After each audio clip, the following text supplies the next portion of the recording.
All right, we're going to look at section 3.3, properties of logarithms. All right, says if b, m, and n are positive real numbers where b is not equal to 1, and p and x are real numbers, and the following are true. All right, that's this property. What does this property mean? It means, let's suppose I have the log base b of 1, then automatically that's equal to 0. Property 2 says, if I have the logarithm with the base b the same as the argument, then it's equal to 1. 3 has, if I have the logarithm with the same base as my argument but it's raised to the x, then I drop everything except the exponent on that argument. In fact, 3 is a better version of 2, so I wouldn't even bother to memorize 2. I would do 3 instead. What does 4 say? If you have b raised to an exponent of log base b of x, then you could drop everything except x as long as x is greater than 0. Number 5. This says if we have two logarithms,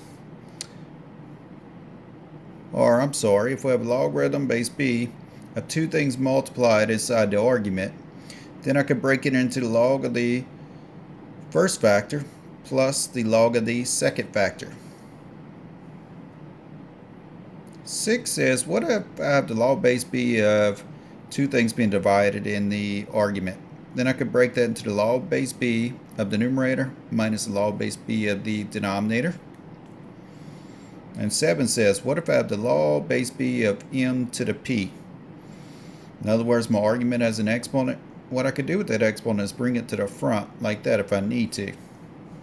Alright, now notice that these properties, they go both ways. Like if the left side is equal to the right side is also equal to the left side. Alright, so let's move on to this. Let's use these properties. Our first example. First example reads, apply the properties of logarithms to simplify each expression. Do not use a calculator. Alright, let's start out with A.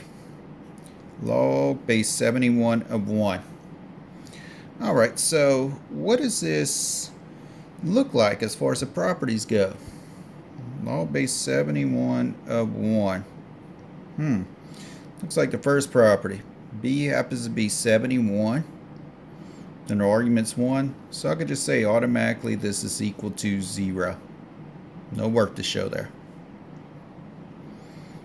How about the log of 0.3 of 0.3?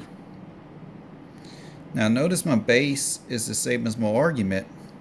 That looks like property 3, where my base is the same as my argument. So I drop everything except the exponent. Now what's my exponent understood to be right here? It's understood to be a 1. So I drop everything except the 1. C, what about the log base 7 of 7 cubed? Again, it's the same property. My base is the same as the argument base part. So I drop everything except the exponent of my argument, which is 3. How about D? We have e to negative 3 natural log of 5. Alright, I'm going to get it to a form that's like one of the cases that I have in my rules right here. If I look at my rules again, what does this rule right here say? If my base is the same as that base in my exponent right there, okay?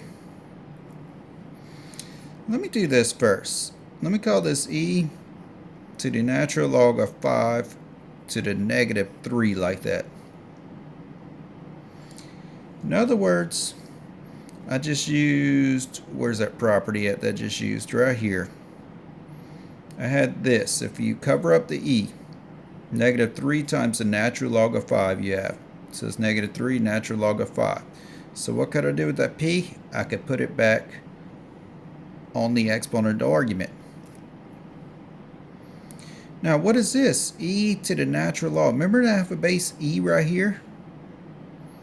So I have this situation. B happens to be e. Natural log is base e. So I could drop everything except 5 to the negative 3. 5 to the negative 3 is the same thing as 1 over 5 to the positive 3, which is 1 over 125. 5 times 5 times 5. How about E? E, we're going to have 8 to the negative 3 log base 8 up 2. Let's try that same property here. Let's bring this negative 3 to the exponent of my argument. So I have 8 to the log base 8 up 2 to the negative 3. Well, here my base on my exponent part is the same as my base on my logarithm. So I could drop everything except this part. 2 to the negative 3.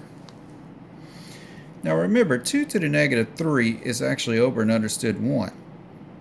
And how do you make the exponent positive? You bring it to the other part of the fraction. 1 over 2 to the positive 3 then. Well, the same thing as 1 over 2 times 2 times 2. And that'll give me 1 over 8.